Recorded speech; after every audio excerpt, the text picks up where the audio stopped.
sandura warreef Professor Abbas je Arsii keessatti listii baasee eenyu biyya san bulchaa ture kan hime laal yoggaa 30 dura artikila tokko barreesseetiin Hararratti rarraatii beeyta.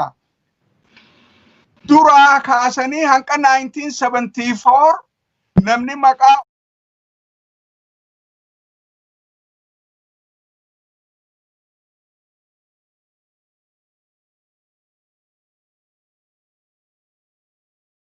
Jinsan keessatti Oromoo maajoristiin namni poolisii tokko hin turre obboleessa kiyya. Namni poolisii ka Oromoo ka rijinsanii tokko hin turre.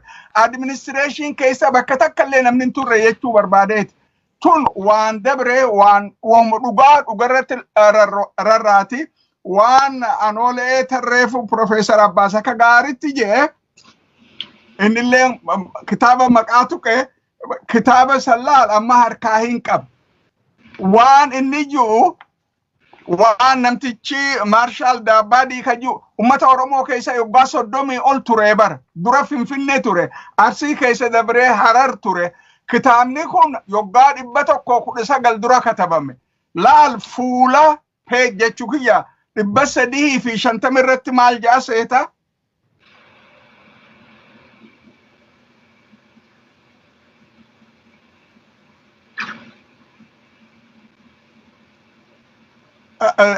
RC warriors, mass of imposing columns against which the fortune of Abyssinia failed to break and go down. General Walde Gabriel was for the long time held back. Furious about such resistance, he had cut the right wrist of 400 notable Oromo in a day alone. We have seen we have seen with our own eyes some of these glorious ones. Ijani arke nama alati nama Faransait Oromo miti. Ijani arke warra murame kana akkuma atureef dubbate harka muraan seenaa Itoophiyaa keessatti hay Theodros nobility wallo nama afurtami lama harka mureeti bar halayyatti darbe is nothing hare gobanani ref matasi maqasi tuqe sun yaroo lola seenaa isaa keessatti bar bakka kana gizee kana harka nama mureeja maal jechuu barbaadeeti jaranaalonni mililikis harka muruu turanii bar Ras Dargenis harka muruu ture bar calan qorratti harki muramee ture miilli muramee ture kalemoo dheengadda Facebook gubbarratti warra miilarraa muran kan garsiisaa turan picture dheengadduma guyyaa dheengaddaa ka ture waan haarayaa miti jechuu barbaadeeti gaafiteetittiin sii dhufa maaliif lallaban wanni lallabaniif seenaa kijibaa ummanni keenya fudhatee laala ummanni keenya laala akka laalcha kiyyatti tanma dhugaa Itoophiyaa keessatti ummanni Oromoon ummata heddummina qabu duriis ar'aan tanaas laal ummata Afrikaa keessa heddummina namatti ummata sadeessaatii bar laal Keeniyaan biitti Keeniyaa nama miliyoona 45 moo 47 qabdi ummanni Oromoo isaanii wajji walqixa yoo caaluu baate malee biyya meeqa Afrikaa keessa wali qabamee ummata Oromoon gahanii bar ummata bal'aa kana diiganii akka 19th centurytti deemanii cabsanii addaan facaasanii wanta godhuu barbaadan gartee tuffii wasanan qabne sodaa fi tuffii qaban tuffiin sirna nafxanyarraa gubbaa as baate sodaan ummanni kun heddummina qabanii yoo jabaatanii if organize godhanii sistema cimaa jaaratan hin dandeenyu fakkiin isaan qaban Eertiraan miliyoona 4 yoggaa 30 lolee bilisummaa qabe Tigraay miliyoona 6-7 isaaniitu qabsoo cimaa godhee mootummaa isaanii diigeemi tanaafi jibba wasanan qabne qabanii wanni Oromoo dhagahamuun qabdu karaa tokkotti illee basically sambira dabranii ar'aan tana tuffii wasanan qabne bilisiginnaa keessatti afaan Oromootiin dubbachuun dandahamu bar afaan Afrikaa keessatti bal'aa taheen dubbachuun dandahamu jibbinsi kana alii ni jira tuffiin kana asii ni jira tun akkan dhagahamneefi hamtuun ummata keenya irra taate bara seenaan taate namni seenarraa barnoota baratanii muuf godhanii bar seenaa guddaan wanni baraniif badii duraan taate akka repeated hin taane amma odoon ijaan garuu ummanni keenya qabsoo yoggaa 50 godheeti Oromiyaa dhaabanii bar arratan irratti hidhatanii diiguu barbaadan maal Oromiyaa mi diiguu jiranii mi basically Oromoon if bulchuu kan dandeenye Oromoon biyya takka qabaatee akka jiraachuu hin dandeenye addaan facaasanii ajandaan Abiy ajandaan naftanyaa ta'e isa marsite tun basically Oromiyaa diiguu ummata Oromoo addaan facaasu deebisanii gabrummaa dursan jalatti bulchuu ummanni keenya ni fudhata hin fudhatu under no circumstance ummata dammaqe laal ummanni dammaqin du'a sodaata ummanni eega dammaqe booda du'aan sodaatan nama ajjeesuu dandeessa malee bituu hin dandeessu ummanni deebisanii sirna naftanyaa hin fudhatan tu waan dirree baate cufarraahu ammata nama hobalchiiftu hanqamta kana nama tuffatanii warra gadaa gurraan dhagahuu hin dandeenyeetu biltsiginnaan gadaa barsiisuu barbaadde jedhanii ammaan tana dubbatanii beeyta tun qaanii wasana hin qabne eenyu gadaan Itoophiyaa diigajee haasawu laal gaafaan biyya ture exactly yoggaa tokko dura abbaa gadaa tokko wajji walgarree haasoyne dachii kenneetiin koleeja gadaatiin jaarejee mootummaan na dhorke jedheenna hime bara obboleessa kiyya nama gadaan yoo hidda hidhate Itoophiyaa diigaju nama yoo afaan Oromoo cime Itoophiyaa diigaju Oromummaan yoo gaccimte Itoophiyaa diigaju sabboonummaan Oromoo hirriiba na dhorkiti nama ju maal jechuudha sabboonummaa Oromoo diigu Oromummaa diigu namummaa Oromoo balleessu wanni isaan qabatanii as bahan ar'aanta nabar afaan Oromootiin Finfinnee keessa dubbachuu hin dandeessu qaaniimi torbaan sadii dura akkuma reefu Profeesar Abbaas je dirree baasanii maqaa dur ummata keenyaan kennan maqaa ajaawaa saniin ummata keenya arrabsaa oolaniimi Boorana gala Madagaskar gala mootummaa Abiyyi fiqaada kenneef jarasanii laal hanqam takka ummata keenya jibban hanqam takka ummata bal'aa kana tuffatan tasgarsiiftu san malee mootummaan amma jirti mootummaan Abiyyi waa takka jettee jarri sun gabbahanii odoo ummanni keenya namni xiqqaan illee lafaa ka'ee Amaara guyyaa tokko waa takka ja'anii dachii buqaa beeyta istaandardiin adda adda ummanni keenya akka ummata caphee akka ummata gabratti ilaalamaa bar tun itti fufuun qabdu biltsiginnaan ummata keenya balleessuuf deemtii ummanni keenya dura dhaabbachuu qaban karaa dandahaniin yoo isin fiinxa baate badii ummata keenyaati akka laalcha kiyyatti badii qabeenya keenyaati gabrummaa dur Minilik cabsee ummata keenya sirna naftanyaa san akka haareetti ijaaranii nu diiganii nu balleessan jechuu tanaafi lallaban jechuu barbaadeeti maaliif yoo ummanni keenya akkuma jiru kanatti itti fufe sirni isaanii bishaan dhuga bilaashta sani balleessuu sanii fi nama afan faajeessuu barbaadan Galatoomi Profeesar Muhammad atuu jalqabdee boodarra sittan deebi'a maayinni sirna nafxanyaa kaleessaatiif isaarraa maaltu wal fakkeessaa sirni nafxanyaa har'a jaarraa 21ffaa keessa teenye wanti nuyi sirna nafxanyaa jennuun kun maalidha maaliin ibsama wanti kun kan jedhuun sittan deebi'a Profeesar Abbaas gidduutti waa'ee haasaa Profeesar Mararaa Dheengaddaa irratti yaada tokko yoo kennitu qabaatte deeqaa tokko laman sii kenna maalifidha waci kan uumame wanta Profeesar Mararaan dubbate amma wanta Profeesar Mararaan dubbate keessa wanta haaraa dhageessanii jira keenya takka waan hin barreeffamne takka waan hin dubbatamne takka wanta seenaa biyya sanaa keessa hin jirre dubbate moo maalifi duulli kun kan irratti baname Profeesar Abbaas yaa bareeda agartee Profeesar Muhammad battisee dubbisee jira baay'ee wanni dabaluu jiru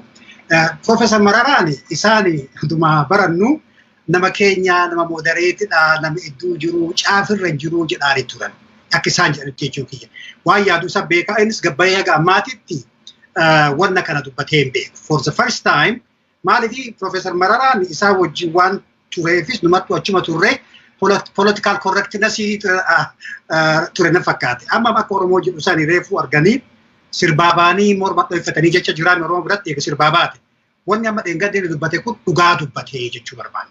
Dhugaa dubbachuun wanni inni jedhan jiru aanole ta'ee jedhe nabbara jedhe aanole ta'ee jira. Arsiin waggaa jaamuru turatu akkuma amma dubbanne kana dubbate jennaan miilik aaretiin harka muree ka jedhu. It's a fact. Wanni kijibeen jiru. Lammatan wanni dubbate Oromoon ka miidhame dhugaa dubbanneetiin jenne kolonaaizii ka ta'e jennuun akkuma lafa irraa fudhatamu. Sisoo mareet kenna jedhu san sisoo ka jedhu sun isaan sisoodha olii fudhatanii 80% 90% fudhatanii Oromoon by law by fitanagast lafa akka irraa fudhatamu godhame.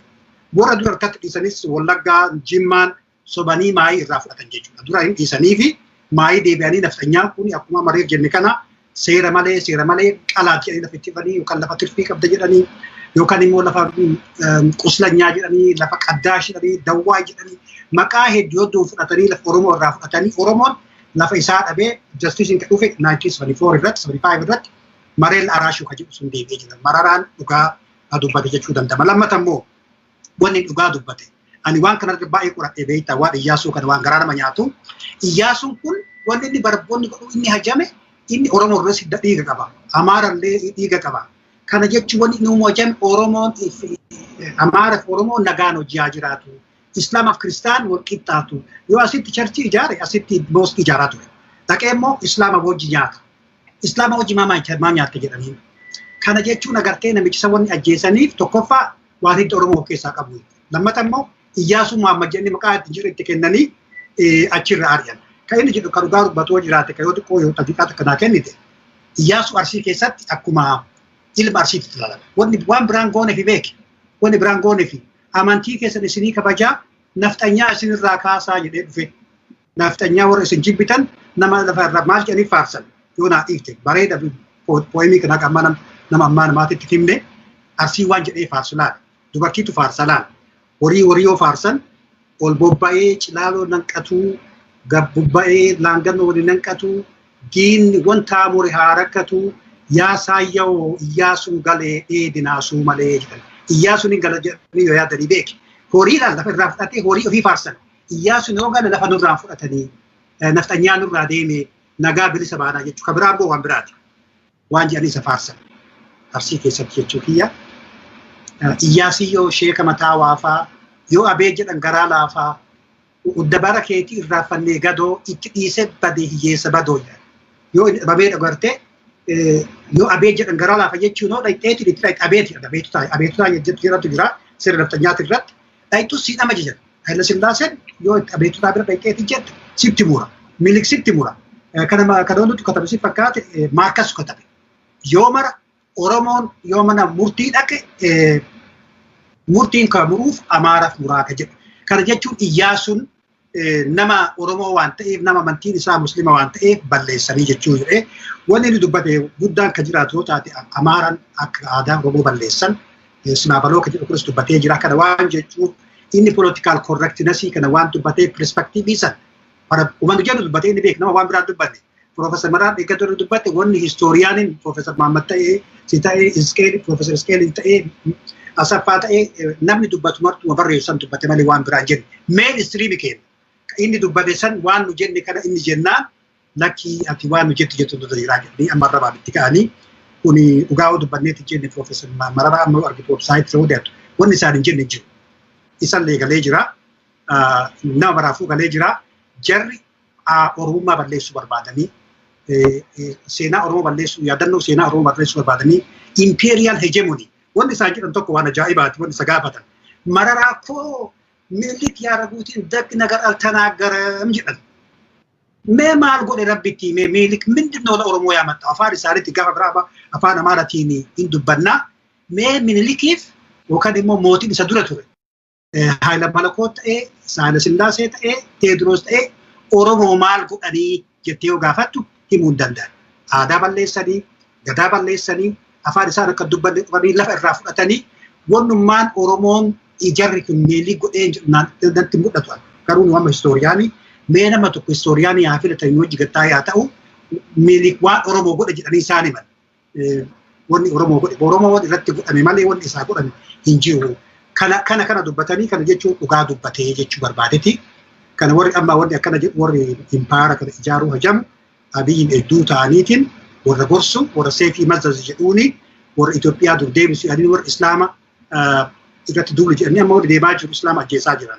Kun lola kaasuuf duratti bakka hedduutti agartanii dhaqanii nama masgiida imaama ajjeesuun ummata san provokii godhu jechuudha. Kana jechuun maal barbaachise fakkaatu waa lama barbaadan. Tokko ka barbaadan ofii ajjeesanii raawwatanii muslimatu ajjeesee jechuu jedhan yookaan kiristaanota ajjeesee jechuu jedhan. Amaara fi Oromoo walitti kaasanii fandamentaalisii dhuftee biyya balleessitee jechuu barbaadan. Kana waan ta'eef amma ta'a jalqabee yoo ka beeku taate namichi waan beeku baratu jedhan malee waan beeku hin qabu. Amantii namatti hin deemini. Amantii nama wal lolchiisini. Gaafa tokko gaafa amantii nama wal fichisiifte itti gaafatan ta'a. Beeta amanan bakka amma biistii mugaa jira. Guyyaa guyyaan namni amma himamne. Snaayiparii fayyadaman jira. Snaayiparii jechuun abbaas ajjeesuun beeytu mootummaan ka ergee beeki. Ajjeesanii raawwatanii Arsiitu ajjeesee nama ummata haaratti kaan godhee jechuu barbaadan. Nama wal lolchiisuu barbaadanii kun immoo akkuma ammaatti jette kana wanni godhuu jiran seera gadaa ka ofiyyuu itti amanne. Gadaatu Oromoo gadi keessa ka jedhu Abiy amma gadaa kanas aangoo itti fayyadamuuf warra azeemaa jedhaniif warra Iskindir Naggaa sodaachisuuf isaan hawwacaniif gadaa barsiifnaa jiran. Gadaa oduu hajamanii maal eenyu gadaa kitaaba barreesse. Gadaan silaa ka barreeffamuun isarra jiru Oromiyaa keessa barreeffamuun isarra ture. Eenyu barsiisa. Warri ogummaa qabu warri gadaa qorate labiille sadarkaan seera gadaa kana maal ta'e jedhanii loojikaalii galchanii irra mari'atanii barsiisan malee kan amma ittiin fayyadamuuf Oromoo Amaara ittiin sodaachisuuf gadaa fayyadamnaa jedhanii maqaa badaa lammata moonni kan nama aarsu nama abbaa gadaa jedhanii waamanii dubbatan tokko illee nama aarsaa jaarsota sanillee wanni itti dhaamuuf maqaa gadaa abbaa gadaa jettanii bilchiginnaan eebbisinaa jedhaan. Yoo dhugaa gadaan taphattan kaayoo dhaabattan Oromoo dhaabattan wanna seera Oromoon jibbu wanna seera Oromoo eebbisinaa jedhaan. Isaan amma gadaa kana itti fayyadamanii akka nama Oromoo dhaabate akka nama daantaa Oromoo eeguu fakkaatanii jedhanii itti fayyadanii kun ta'uu danda'u. Oromoo amma galee jira. It is too late to manipulate Oromos karaa kana jedhanii waan jechuu barbaade. Galatoome Profeesar Abbaas gara qabxii keenya isa xumuraatti dhufna. Sila Profeesar Muhammad already itti seenee jira. Isumattan deebi'a. Egaa sirni nafxanyaa maal akka inni ta'e kaleessa hamma tokko kaafnee haasofneerra. Jecha garasitti waanumti nafxanyaa jedhamu kun maal inni kan jedhurraa haasofneerra. Nafxanyaa maaltu nafxanyaa taasisa? Gochi nafxanyaa maal fa'ii? Nafxanyaan immoo eenyu kan jedhus dubbannee jirra. Amaloonni gurguddoon sirna nafxanyaas immoo maaloodha waan jedhus irraa haasofnee jirra kan kaleessaa kanaa jechuudha. Har'a sirna nafxanyaatii kan Oromootti deebi'aa jiru gaafa jennu maal jechuu keenya? Akkamittiin ibsama wal fakkeenyi waan amma ta'aa jiru kuniif waan kaleessa ta'aa jiru keessatti? Seenaa sila haasofne kana keessatti nafxanyummaa isa kaleessaa isa har'a ta'aa jiru kanaa wajjiniin maaltu wal fakkeessee jennaanitu sirna nafxanyaa jedhama. Sirni amma Oromiyaa keessa diriirfamaa jiru kan Abiy mataatti ta'e Profeesar Muhammad. Hedduu galatoome Dr. Ittaana tun gaafii hedduu bareedduu sandura waa lama qofaan gabaabdu takka maaliif warri nafxanyaa Tasfaayee Gabra'aab akkatti jibban matsaafa tokko burqaa zimmitaa waan katabe sun waan Arsii keessatti ta'e waan deemtuuf isaatu Oromoo kaasee jedhanii barsan dura Oromoon if quban qabdu.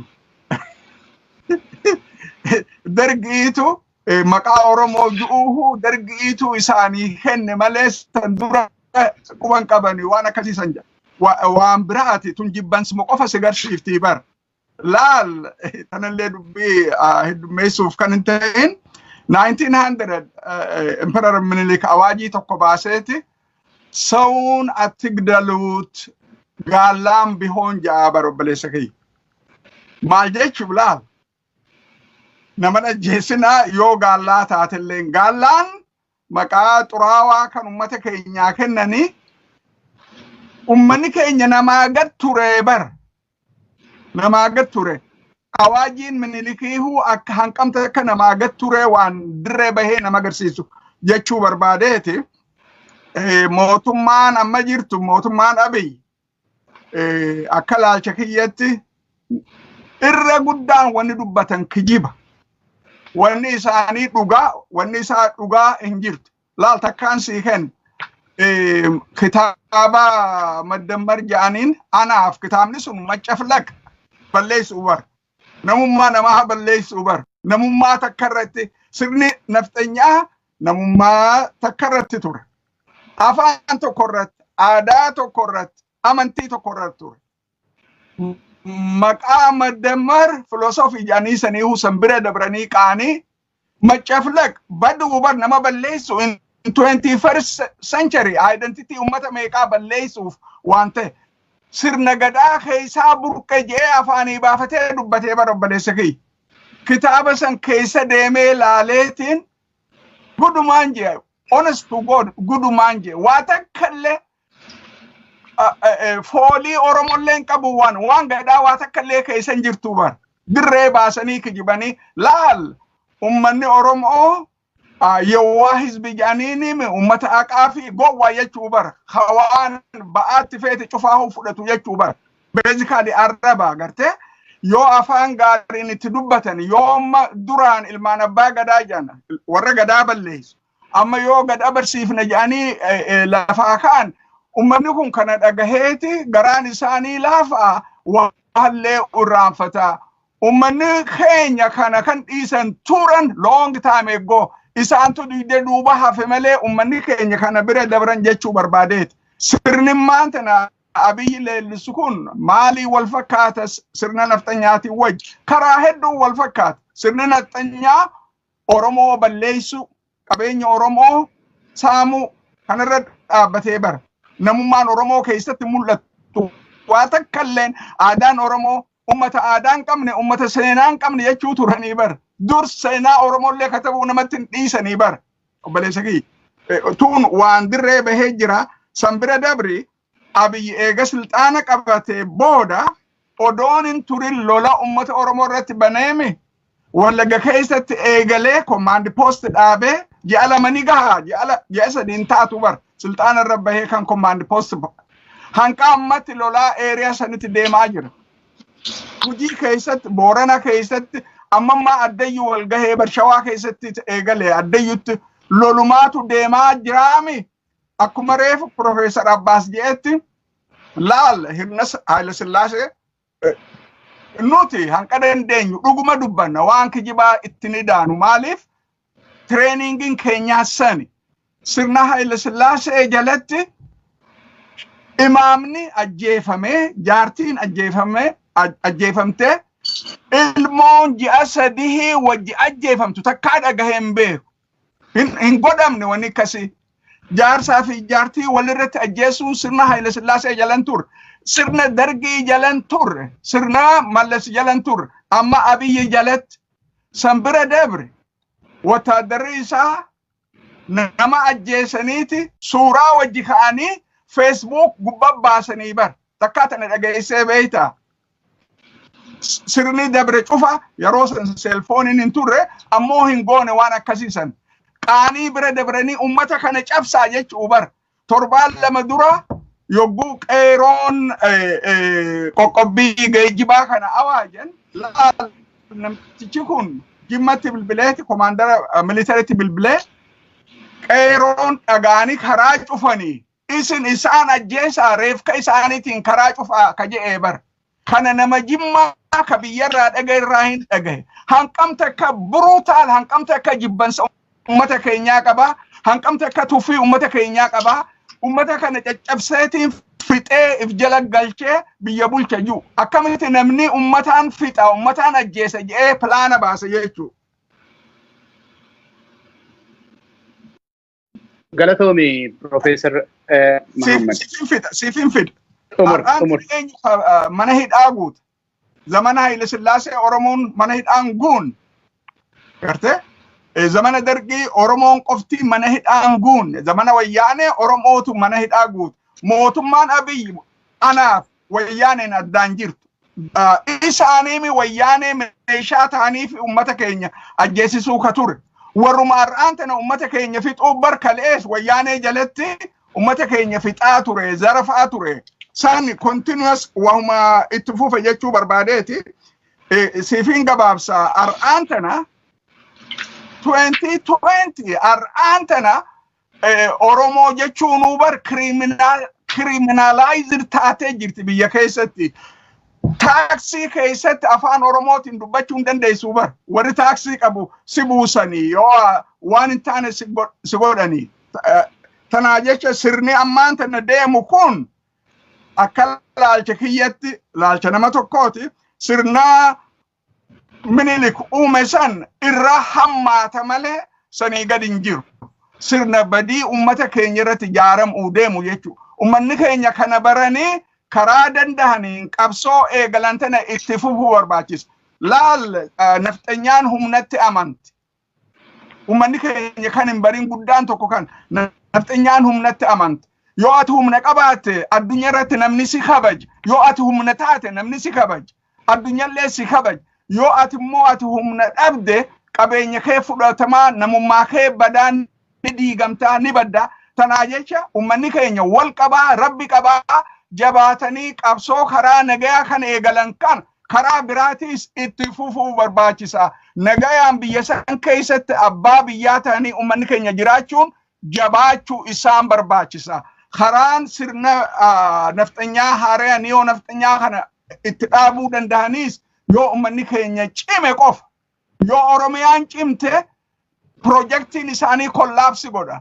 Tanaaf ummata keenya irra focus godhanii bar yoo Oromiyaan diigamte kaan laafata wayyaaneen tuqan booda yoo wajjin negotiate godhanii waa takka godhan malee sirna eega jaarratan booda yoo bobbaanis isaanii bobbaahan malee tanaa jecha ummanni keenya rakkoo cimaatu ummata keenya irratti as deema rakkoo kana ka hambisu namni biraan jiru ummatuma keenya walii dirmatanii akkuma qeeroon fi qarreen projektii baasan kanatti kun itti fufuu qaba. Yoo amma dhaabbate xiqqoo bulanii deebisanii mootummaa kana karaan jilbiifachiisuu dandahamanin kana malee karaa biraan jiranatti fakkaatu an gama kiyyaan. Ifama yooniin dubbii heddummeessa.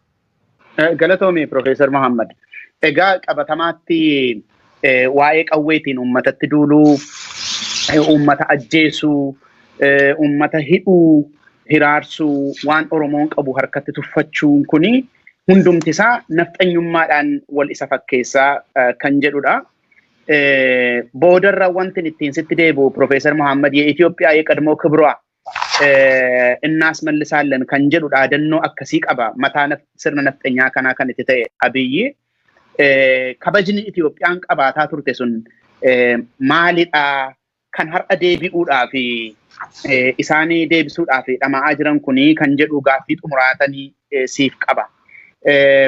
Profeesar Muhammad, Profeesar Abbas ati gaaffii ani si gaafachuu barbaade gaaffii wal fakkaataa amma Muhammadiin gaafadhe kana maalidha sirna nafxanyaa isa sila ibsaa turre wajjiniini mootummaan Abiy amma mataatti ta'e sirna nafxanyaa kun waan inni ittiin wal fakkaatu maal fa'i maaliini kan sirna nafxanyaati wanti inni Oromiyaa keessatti diriirse mootummaa federaalaa kan inni mataatti ta'e illee sirna nafxanyaati kan jedhamuun safartuu maaliifi?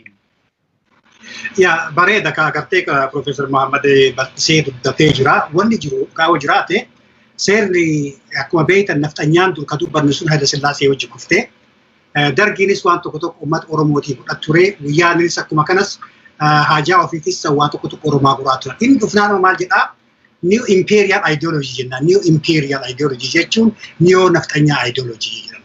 Amma maal si fakkaatu wanni isaan jedhanii Itoophiyaa dur inni tolchee fi jira isin martuu dubbattanii jirtanii waggaa 1000 deebisaa yeedroo kafitaa jedhaa achirratti deebisaa jedhaa achirraa immoo deebi'ee akkuma beektan nan martuu dubbatee jira akka dubbatti nu deebisuu wajjamu Minilikiin siidaa ijaaree Haayile Sillaasee siidaa ijaaree jechuun inni yaada impaayeraa san deebisuu barbaadaa nu jechaatu namni gariillee lakki wanni akkanaa kun hin ta'u jedhaa jirrus inni yaadni isaa impaayera san jechuu oduu ta'in wanna bara Haayile Sillaaseetti nu deebisuu yaadee jechuu barbaada.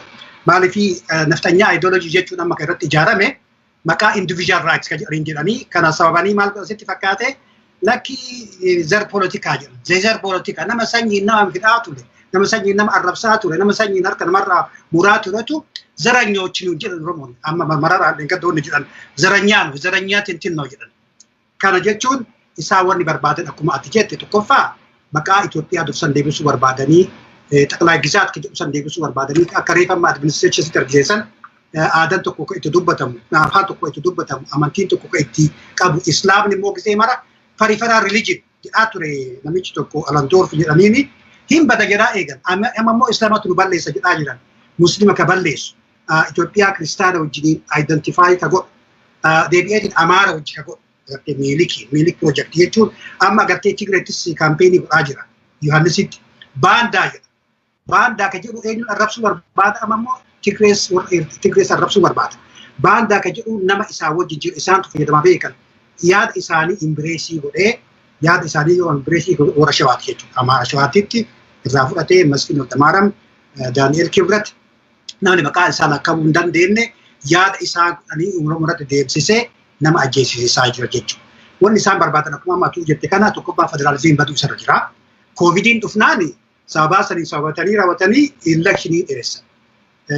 Burtukaan miidhagsaatu akkana godhee jira. Isaan martu warra isaan kafalanii fi nyaachisan. Warri inni isa arre mootummaa abii keessa hojjetu. Warri isa gorsu. Warri immoo deebi'ee komishinii dhaabu keessa ka jiru martu warra korraptii ta'ee bilchiqinnaa gargaaru jechuudha. Akkanatti fakkaatutti abii nama faayidaa hin qabne. Nama faayidaa hin qabne jechuun dhugaa nama tokkoon faayidaa qaba namni maal hin jedhu karaa namaatitti karaa mootummaatti wanni yaadu tokkoffaa barmoonni isaallee akkuma jiru jira. Ani yoo dhiifama naa godheeti wanni isaa martu kijiba irratti ijaarame baaburaafin isaa kijiba irratti ijaarame bulchaan isaa kijiba irratti ijaarame yoo abiyyiin dimokiraasii nu fidda kan jettanii jaatatti gowwaadhaan jechuudha. Ani seenaa waan barsiisu karaa tokko waan seenaa dubbadhu. Seerri inni akka inni deemaa jiru kun ijaaruu danda'u faashizimii uumuu danda'a malee dimokiraasii uumuu hin danda'u jedhee yaada. Waa sadi isinii hima egzaampilii isinii sadi haa kennu. Tokkoffaa Mussoliniin maal jedhaa ture? The Roman Empire story goonaa jedha ture. The Roman Empire waan dabre san yeroo kaffitaan jedhu san maal fide Mussoliniin faashizimii fide. Hitler maal jedhaa ture? We restore the German romanticism jedhe. Warri adiin warri mataan biloon jedhaa warri jadiin ta'uu deebifnaa jarri kun namaa miti haa dhuguu jedhe. Warri Kaamboodiyatti maal jedhe Angkor Kingdomii ijaarraa jedhu warra dabu. National mythology kun maas uumsisaa dimokiraasii uumsuu oduu hin ta'in faashizimii akka uumsisu godha jechuudha. Ani akkanatti fakkaatutti yoo abiitti akkasuma taate bilisiginnaan madamarii inni jedhu kun tokkoffaa akkuma reebtu mamma jedhe kana cafalaqu jechuudha. Eenyummaa balleessuu barbaada, afaan balleessuu barbaada, monolitik Itoophiyaa uumuu barbaada. Kana jechuun bakka inni nugusa itti ta'e, nugusa illee ta'uu barbaada jechaatu jira abjuu qaba jedhanii dimokiraasii oduu hin ta'in wanni arguu dandeenyu nafxanyaa faashizimii dhufa jechuudha. Laala gartee nafxanyaa waan jennisanii amma abiin jiratti wanni argachuu dandeenyu nafxanyaa faashizim jechuudha. Ka dura harka namarraa muraa ture, harma namarraa muraa ture, amma yoo aangoo argate maal nama godhaa akka jedhu gaafiin dura jira jechuudha. Kana jechuun wanni abii godhaa jiru oma tokkoof uummata keenyaaf fayyadu qabu qeerroon qarreen dhugaa qabanii. Wanni ka'ee jedhuuf Oromoo wanni tokkicha qeequuf warra Wallaggaa wanni gargaaraniif warra Gujii wanni gargaaraniif warra hidhame keessa nama keenya ka hidhame ka hidhaa jiru. Jawaariin Obbo Baqqalaa hogganoota Oromoo ka hidhamu godhutuu dhaltiin Oromummaa san qaban waan jedhaniif akkanatti itti tuulaniitiin ajjeesaa jiran malee yakka tokko hojjenne. Kana jechuun mootummaan Abiy duubatti nu deebisuu barbaada. Nafxanyaa ristoorii godhuu barbaada. Kana shakkinaa dimokiraasiin eeginaa wanni isin dhalu nafxanyaa faashizim ka jedhu kanatti deebi'uu danda'a. Maaliif Itoophiyaan durnuun toltu takkuu dullee tolle uummanni keenya keessaan fayyadamne salphataa ture diqqaataa ture lafa isaa dhabaa ture eenyummaa isaatti badaa ture. Kana warri kana Oromoo taatanillee kana gabbartan warri isaa wajji hojjetanillee of eegaa jedhaan. Maaliif hin beektan dhugaa hoga qabdanii laaltan namichi kun garam deema. Karaa nagaa yoo deemee gargaartanillee rakkoon hin jiruu ture. Eenyummaa Oromootiif yoo balleessaa itti deebi'u argatan gargaartan gaaf tokko seenallee isin gaafataa jechuu barbaada. Kana nafni yoo naftanyaa ideoloojii jechuun gara akka hin jedhu barbaada. Federalizimii balleessanii unitary Ethiopian state in which Amhara will be dominant. Aadan isaanii afaan isaanii kan jedhu jibaachisaa kan argannuu dandeenyu faashizimii durusanii isa Oromoon akkuma Profeesar Maamman jedhe kanatti tokkicha ta'ee qabsoo alaaf alattis itti sofsiisu irra jira. Maaliif namni miliyoona 50 naftanyaa dhiisitii nafxanyaan haphanillee taate wanni bitamuuf hin jiru. Arsitu jara kana mo'ataa ture. Amma Oromoon tokkicha yoo ta'e jarri kun deebii ammaachi Oromoo mo'achuu hin danda'a. Homa hin danda'amu. Wal fixuu taati malee amma achi seer impaayar Itoophiyaa ka dur. Projektiin Haile Sillaasee, projektiin Minilik deebi'uu iman dandeenye Oromoo dhumee tokkicha gabuutu du'a malee hin jirre kana waan ta'eef ajandaan kun dhaabatu osoo jira. Federaalizimii kana balleessinii ofillee balleessinii wanni amma gootu kun immoo deemee kasi gorsu kaseef mizas jedhuun kun nama tokko gaafa namni kun dhume gaafa namni kun wal fixe itti gaafatamu Abiyyiin ta'a. Maaliif deemee isatu international court dhiyaataa kana mara oduun geenne yaada kan irraa deebi'i jechuu barbaada. Galatoomii Profeesar Abbaas. Gaaffiin silasii kaa'ee darbeenii sitti deebi'a Profeesar Muhammad. የኢትዮጵያ የቀድሞ ክብሯ kan jedhee sirna naftanyaa kanatti mataa kan itti ta'e Abiy ittiin gamu kuni maalidha ulfinni Itoophiyaan qabaataa turte kuni ulfinni Itoophiyaa durii jedhee deebisuu barbaadu sun maalidha waan jedhudha jechuudha. Egaa sila kaafne irra amma sirna Minilik dhaabe jalatti biyyi Oromoo kan fudhatame eenyummaan Oromoos kan tuffatame aadaan isaas kan tuffatame seenaan qabduu kan jedhame waanuma tokkoyyuu waan qabdu hin qabdu biyya kana hin balleessite malee kan jedhame Oromoon Minilik jalatti jechuudha. Kan harki irraa murame harmi irraa murame Minilik jalatti Abiy gaafa dhufee masaraa seenu hojiin jalqaba inni hojjete Minilikin istaachuu isaa dhaabuudha jechuudha. Mootii guddaadha kan jedhu gaafuma jalqaba muudamutu mootii guddaadha Minilik jedhee isa booddee istaachuu isaa dhaabee Afrikaan Yuuniyeenii dhaqee immoo ofii kadhatee istaachuu Haile Sillaaseef dhaabsiseetu ana miti Afrikaan Yuuniyeeniitu dhaabee jedhee jechuudha. Waa'een sirna barnootaa irra deddeebiidhaan kan argine tokko afaan Amaaraa kutaa tokko kaatee ijoolleen Oromoo barachuu qabdi kan jedhee Oromoon itti dammaqee kara borootiin yeroo isaan ol gashuuf jedhan si'a meeqa kan qolee qabee jennaani karaatti jalaa hafe ammas kan itti maggalaa jiran kara borootiin afaan Amaaraa deebi'ee akka afaan barnootaa ta'uuf naannoo Oromiyaa keessatti. Siin kan isin gaafachuu barbaade kibirii koo kan Itoophiyaan jettu ulfina koo kan iseen jettu kun Imperial Itoophiyaan maalidha ulfinni isee maal ture ulfinni deebisamuudhaaf barbaadame sun ulfinni Itoophiyaa sun maalodha mee Profeesar Muhammad? Tun gaafii bareeddu ulfina Glorious Ethiopia ganaanawaa Itoophiyaa tajaan san an seenaa Itoophiyaa hanqa taateefuun hin beeka yeroo takka biitti sun ganaanaa taate seenaa keessatti hin jirtu. Tun fikshinii bar waan dirree bahe. Yaa lola aduwarratti ummanni biyyaa Xaaliyaan moohan Emperor Minilik maqaan beekame Haile Sillaaseen addunyaarra deemu maqaan beekame yoo tana taate malee biyyaa irra guddaan namaa nyaatee hin quufne biyyaa hiyyummaarratti gama boodaa jirtu addunyaarratti karaa saayinsii karaa teeknoolojii karuma cufaan duuba jirtu biyya takkaa beela jalaan baane ammaan tana yogguu nuti dubbannu nama miliyoona 8 oliitu gargaarsa alaa argamuun nyaata alaa argamuun jiraata. Namni waan akkanaa kanan haasawan karaa kamiin biyya tana guddifna jedhan malee duuba deebifna jechuun maraatummaa laala akka laalcha kiyyatti Abiy ambiishiin wasana hin qabne qaba. Ta'isaan galin ambiishiin wasana hin qabne abbaa ambiisha san balleessite. Fiinta bahuu hin danda'u waa takka illee ambiishiin goobanaan mootummaan taajee maal nugusa mootiin taajee isalleef hin fayyan. Gartee amma 21st century biyya sanitti mootiin taa nafxanyaanuun fudhatan yeroodhaaf akka Oromoo balleessu wanni hanqa ammaa isa obsaniif bar Oromoo karraa balleessu. Ajenda kennaniifi bar Oromiyaa diiga afaan Oromoo diiga afaan Amaaraa deebis aadaa Oromoo balleessu. Wanni Oromoo jaaniin hin jirtu biyya keessatti namni Oromoo jechuun Amaara jechuun hin jirtu Itoophiyaawii jechuu. Itoophiyaawii jechuun maal jechuu akka dhugatti cover ibar identity ummata tokkootiif cover ibar waan dirree bahee jiru. Nama dubbiin galtuufitu waan dirree laal isa meeshaa godhatanii ummata keenya diiganii eegas booda isa kararraa maysan isa leef gaarii miti wanni Profeesar Abbaas jedhu.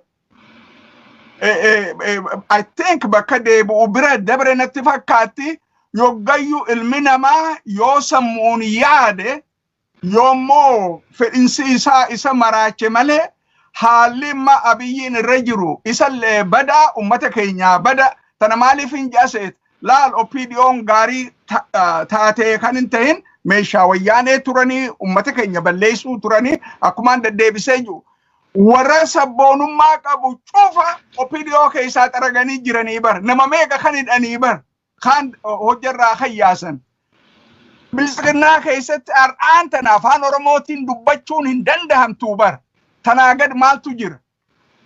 Ammaan tana namaa kitaaba walitti qabanii gubuu barbaadan wanta godhuu barbaadan jedhanii bar. Seenaa qabsoo ummata Oromootiin uumame garagalanii diiguu barbaadan. Itoophiyaan seenaa isii keessatti yogguu takka tarkaanfii takka fuula dura fudhatteetti 2-3 duuba deebitii bar. Amata 2 fi cinaa dura yogguu jijjiiramaa dhufan xiqqoo tarkaanfiin takka dhufte fakkaatte amma Abiyyi tara 2-3 duuba deebi'ee sirna du'e qabrii keessaa baasee Haile Sillaasee fi Minilik qabrii keessaa baasee guyyatti tun isalleef gaarii miti biyyalleef jara nafxanyalleef gaarii miti bara ummanni yoo nagayaan wajjin jiraata ja'an sirna federaalizim kan biyya keessa jiru diiguu dhiisu. Sana diiguun itti fufuun biyya san diiguun tokkollee faayidaan qabdu. Kanaa jecha isaanillee faayidaan qabdu yoo mataa qabaatan yoo sammuu qabaatan namni nagaya qabu amballeessa jedhee duuba deebi'a. Abii kaappaasitii kasiisan ni qabanatti hin fakkaatu akka laalcha kiyyatti. An personaalii isan beeku isarratti kaampeen godhu waa takkallee barbaanneeti miti bara. Ummanni keenya baduun qabu, Oromiyaan baduun qabdu, aadaan teenya baduun qabdu, namummaan keenya baduun qabnu hin qabu jenneeti ummanni keenya bareeka ifirra lolu haasofna malee waa takkallee waan achirraa barbaannu takkallee hin jirtu bara obboleessa kiyya.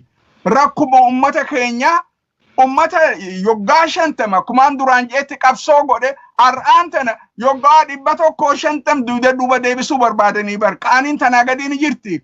Ummata keenya tuffatan laalu maaliif ummanni keenya qawwee harkaan qabu odoo ummanni keenya qawwee harkaa qabaate lallabni si amma jiru kun hin jiru bar namni si kabajaa bar yoggaa humna qabdu saniifi mootummaan dargii ummata keenya disarmi goote Haile Sillaaseeti akkasuma turte tamallasiis akkasuma yoggayyu namni disarmir ta'u waa takkallee bar ammaan tana mancaa qabatanii deemuun hin dandahamtu karaa harar kana fa'a traditional weapon kan namni waa itti dalagu akkuma reefu Profeesar Abbaas jee namni keenya qawwee harka qabachuu hin danda'u bar laal tuffataniiti waa takkallee nu godhanii yoo barbaachise ni finna jedhanii waan hin taane cufa godhanii badii ifirratti fidanii biyyarratti illee fidanii glorious Ethiopia gannaan waan Ethiopiyaan deebifnaan sun abjuutti ni dandahamti. Namni nama dhorku hin jiru. Ammoo reality on the ground waan akkasii san deebifna jechuun waan hin dandahamne odoo waan hin dandahamne kana dhiisanii hedduu gaarii isaanilleef gaarii seenaa isaanilleef gaarii ammoo hanqaan dubbisutti hanqaan arkutti nama lakki badiin taate dudubaan deebi'a juunatti hin fakkaattu. Tanaa jecha ummanni keenya qabsoon eegalamte saniin itti fufuun dirqama jechuu barbaadeet. Yoon hin dubbii heddummeesse dhiifama. Galatoomi Profeesar Muhammad. Profeesar Abbaas siifis gaaffii xumuraa ta'uu isaati. Egaa akkamittiin akka weerarri Minilik dhufee Oromiyaa akka cabsee fi akkamittiin akka Oromoon biyya isaatti abbaa akka hin taane dhowwee sila haasofneerra isa duwwaa miti erga biyyi isaarraa fudhatamee booddee immoo harki isaa akkamitti harkarraa muramee fi harma akkamitti harkarraa murame waan kana hunda fakkeenya fudhannee kaafnee haasofneerraa jechuudha. Sirni Abiy mataatti ta'ee hojiin jalqabaa akkuma sila dubbadhe hojiin isaa inni jalqabaa gaafuma guyyaa jalqabaa kakatu mootummaa ta'uudhaa fi Minilik mootii guddaadhaa jedhee jalqabe. Isa booddee wanti inni hojjete Minilikiini istaachuu dhaabee fi istaachuu dhaabee fi kan Haile Sillaasee illee akkuma kana taasise jechuudha. Ati wanta Minilik Oromoo irratti hojjete gaafa laaltu Oromoon imperial Itoophiyaa jalatti yookaan immoo Itoophiyaa bara nugusaa jalatti wanta inni ta'e gaafa ilaaltu wanti Abiy hojjete hiikni isaa maaloodhaan? Gaafii cimaa na gaafattee garuu baasii fakkaatee yeroollee jijjiiramee jira. Akkatti namni mootiin tokko bulchullee hin jijjiirama. Yoo ideoloojii qaqqabdee ilaaltu akkuma amma Profeesar Muhammad dubbate kana neo imperial ideology akkuma gaafa ture dubbatullee OBN na gaafatee ture. Gaafuma inni Adwaa waamu sani namichi kun Adwaarraa kan isaa seera ammaa kaasaanu kana Itoophiyaa kana. Adwaan kan wanni inni dubbatin yoo jiraatetiin jedhe Oromoon achittis qabsoo keessa ture, achittis jaayina ture, achi gallaan immoo akkuma tenu garba ta'e jechuudha. Garba ta'e. Achi garee beektaa? This is called internal colonialism ka jennu kana anillee akkuma beektan wanni guddaan dubbadhee jiraate Itoophiyaa maaltu impaayara godhee ka jedhu san.